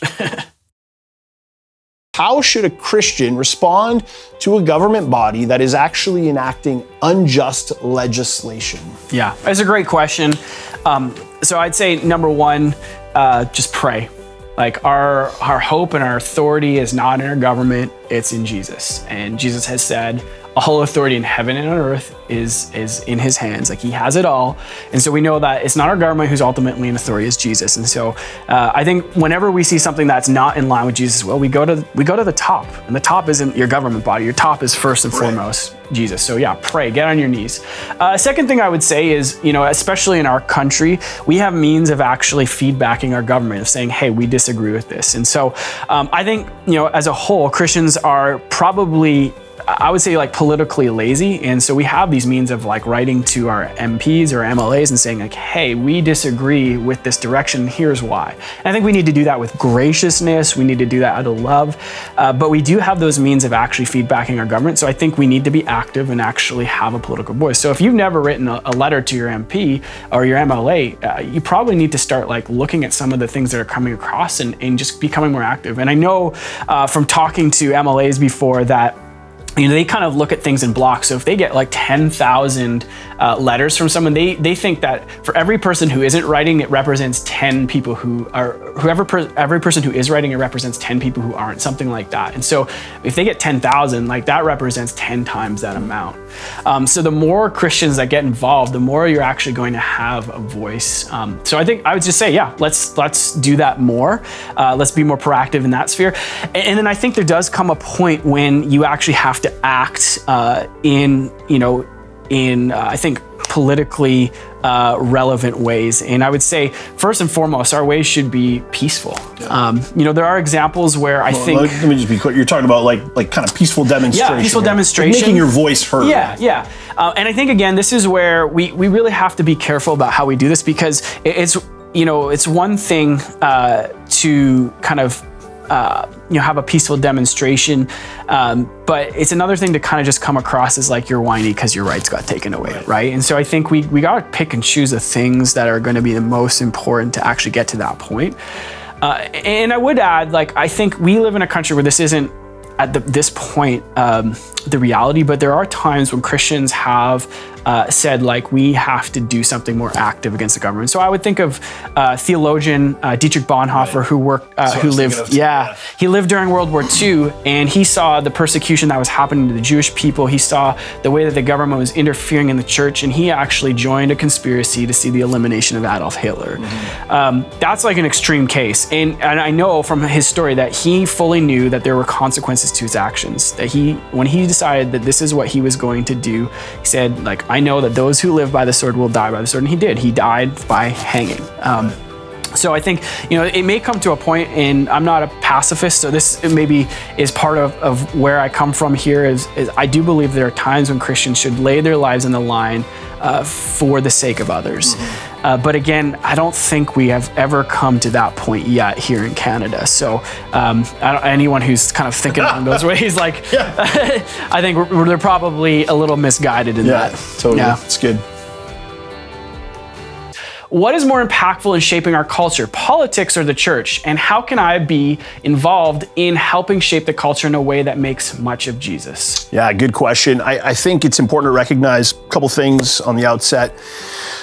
First, the political arena is definitely a way to shape culture. Politics and politicians and policies and legislation, they have a broad sweeping impact. They have the ability to have significant impact in terms of shaping how people live their lives and the experience of their lives and what people think. Even just think about our school system and how that shapes minds and hearts of our young people, right? So there's significant influence there. And I don't want to downplay that in any way. So I would actually say I think it's really important for Christians to be involved in the political arena, I think, to make their voices heard, as they are led by the Spirit to even potentially become active. We talked about this in week 2 of the sermon series, but we kind of went through a number of times in history where Christians were very active and had a significant influence for the sake of Jesus and his mission in the culture. But I would say this, and I don't say this out of opinion, I just say this because this is the conviction of Scripture. This is what we're told in the Bible, that the local church is the hope of the world. That Jesus's plan, and the way we word this at West Village, is gospel saturation, right? We take that right out of Habakkuk chapter 2, verse 12, and it's just this idea that the knowledge of the glory of the Lord would cover the earth as the waters cover the sea. And so God has this picture for the earth that is, it's pretty influenced, right? Like, it's deeply shaped, it's deeply influenced. Completely covered. Completely covered, right? Completely covered with his glory. And the primary means by which he is going to do that is through his people, and his new covenant people are the church. And so I would say, yes, politics is important, but they are really a servant to God's mission, which is the church, right? And so you actually have to see it come underneath God's vision for gospel saturation through his people, which is through the church. And so I'd say the best way to shape culture is to have churches that are flourishing, that are proclaiming the gospel, that are living out this countercultural narrative or countercultural community that reflects the heart of Jesus. You kind of have this Christian-like kingdom culture that's kind of swimming upstream from the culture of society, where widows and orphans are being loved and the poor are being taken care of, and you're seeing the Spirit of God pour out in power, and you're seeing people healed, you're seeing people repent of their sin, you're seeing lives change and transform, marriages being restored, all these things happening inside the church, and that makes Jesus look beautiful. And then politics is shaped by that group of people who are living that way and being changed and transformed by Jesus. Yeah, I think it's telling that the church was an underground movement for its first 300 years of inception. It had no political power. It doesn't mean there's no one who was in positions of power had accepted Jesus, but the reality was that it was a fringe movement, and a lot of times an illegal movement, and yet over 300-year span, it went from being several thousand people in Galilee to half of the Roman Empire. That didn't just happen because the church tried to fast track through politics change. The politics actually changed because the church was being the church. So I think that's one thing to kind of add to what you're saying. And the other thing I would say is that so often I think there's a compromise that takes place when Christians try and use politics as their primary form of influencing culture. And that's just because naturally it's a system that is going to be corruptible. Right. You know, like, and it doesn't mean like churches can't ever be corruptible, but you know, the church is actually based on the lordship of Jesus. But politics has a lot of different temptations that can kind of shift you, and a huge part of that temptation is that it will cause you're going to have to come to points where you have to decide, like, you're going to have to compromise some of what you believe. You know, you're going to have to make decisions of like what's the most important. And it doesn't mean that there's no place for that or that there's no time when that's going to happen. But I think as a whole, when we put our hope and our faith in that system, it's going to disappoint us every time. Yeah. And so our hope and our faith needs to be in Jesus and lived out as his church. Yeah, well, that's good. That's good.